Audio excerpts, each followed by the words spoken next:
Good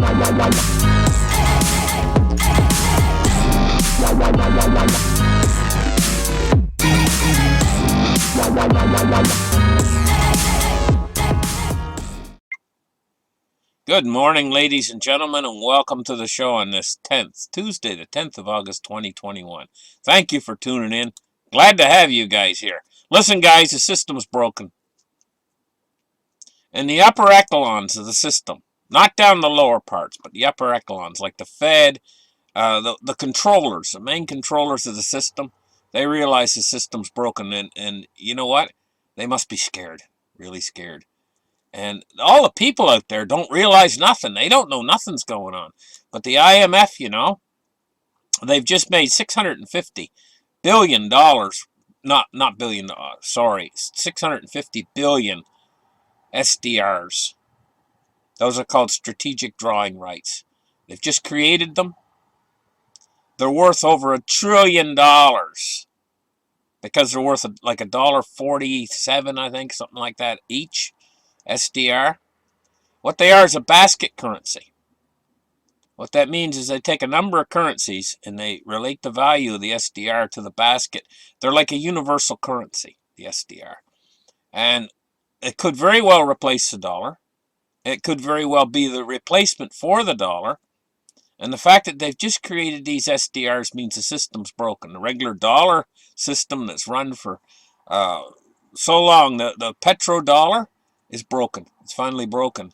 And this means that it's on, guys. The fact that they would create over $1 trillion worth of SDRs suddenly like this means that they're trying to keep the system liquid. This means that basically, I'll put it in layman's terms for you guys what this means. The system now has become a sieve. You know what a sieve is? It's the thing you drain spaghetti in, to drain the water off.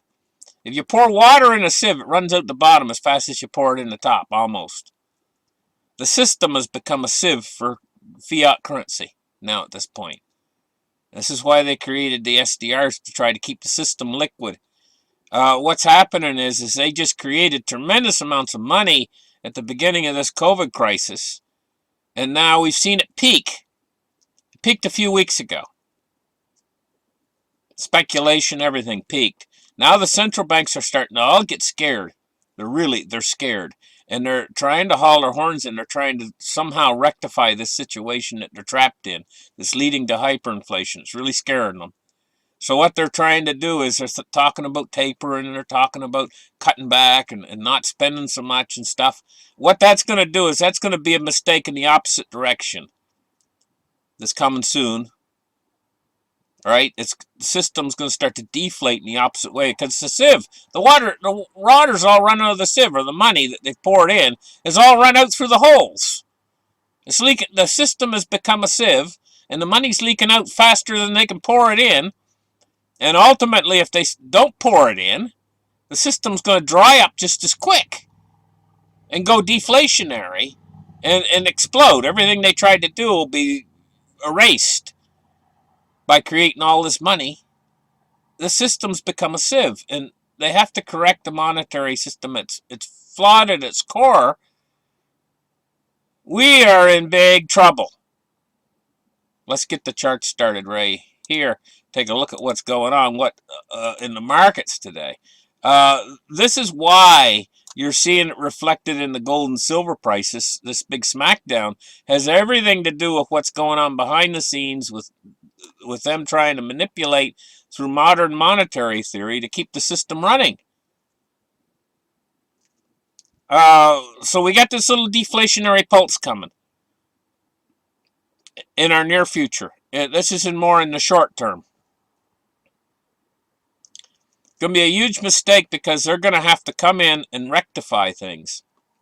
When the things start to deflate and fall off, they're going to have to support those parts of the system that fall.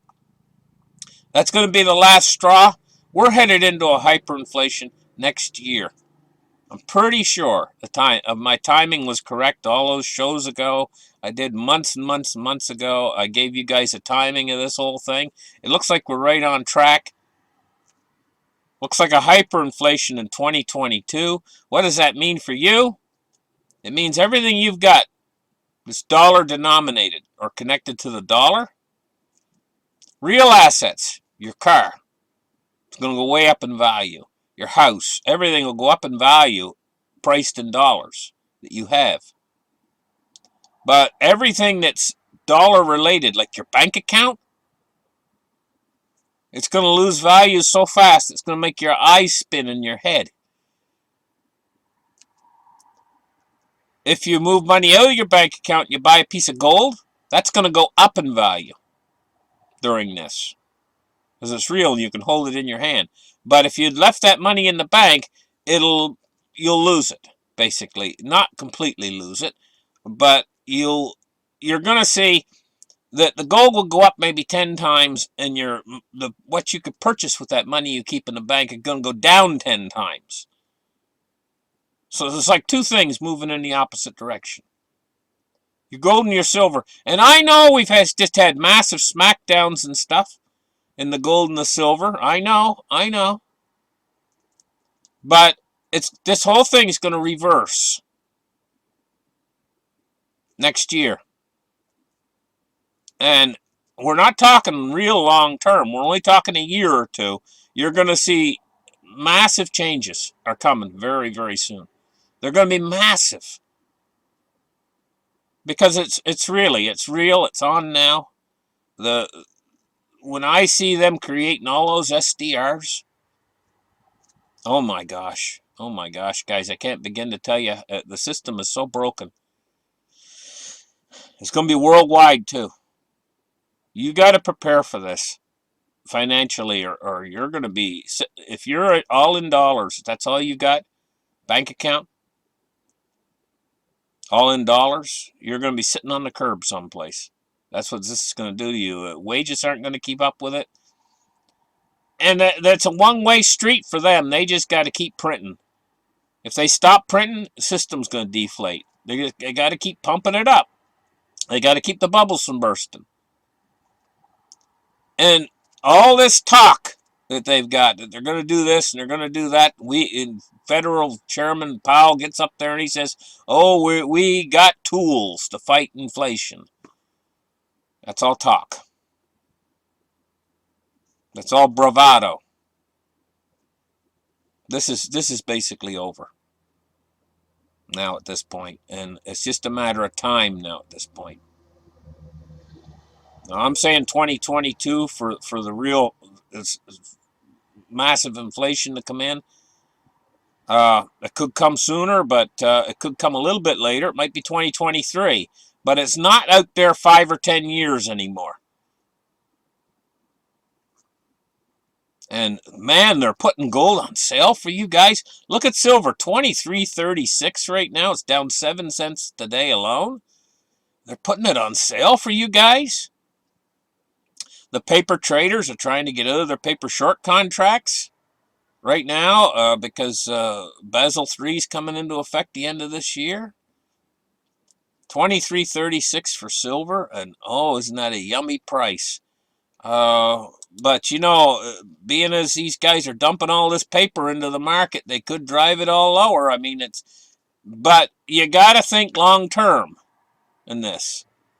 Don't think, okay, I'm going to try to make money off of this. I'm going to buy some silver and then sell it and stuff. No, that's not how you got to think. You got to take possession of the real physical asset, and you just got to think 5 years. That's the way you got to think. 5 years. I'm going to hold this for 5 years. You're going to have one heck of a big smile on your face at the end of 5 years. I'm going to guarantee you that. In 5 years from now, if you buy real physical silver and put it away someplace, you're going to have one heck of a big smile on your face. Probably the best decision you ever made in your life in 5 years from now. It's going to go up that many multiples. Maybe not in paper, but in purchasing power. What you can buy with that silver. whereas a dollar is just going to turn to toast now at this point. 17.29, 10 cents. We're looking at up in the price of gold, which is basically nothing. Let's take a look at cryptocurrencies now. 1852, and we're looking at a Bitcoin price of $45,142. So cryptocurrencies is doing good right now. Let's take a look at, if gold and silver were not a paper traded derivatives product, if they were trading a real asset, a real gold and silver right now, it would be doing better, even better than cryptos. Crude oil, we do the Dow today? Yeah, 35,228. It's up 126 points. And now for crude oil, and it's up $1.97. So crude oil's made pretty good gain today, 2.96%. Now we're going to take a look at the MOVE index, 65.72, and it's kind of like going along sideways the last few days, staying under 70. Bonds and rates today, we're looking at rising yields, 2 basis points today. I notice yields have been rising lately. We're looking at 1.339 on the U.S. 10-year at 2 basis points up. And we're looking at the U.S. 30-year at 1.98. It's getting almost up to 2% again. It's up 2.1 basis points. What is that? Let's take a look now at the U.S. dollar index, 93.09. And we're looking at a rising dollar today. Remember, that rising dollar is only being compared against other fiat currencies that are even worse than itself. Mostly the euro is what it's compared against. If it was compared against, say, Bitcoin, for instance, the dollar index would be falling like a stone if you were to compare it, say, to Bitcoin or gold. Well, I would say gold, but they're suppressing the price with those paper short contracts. Okay, guys, now for the pets. Bye-bye.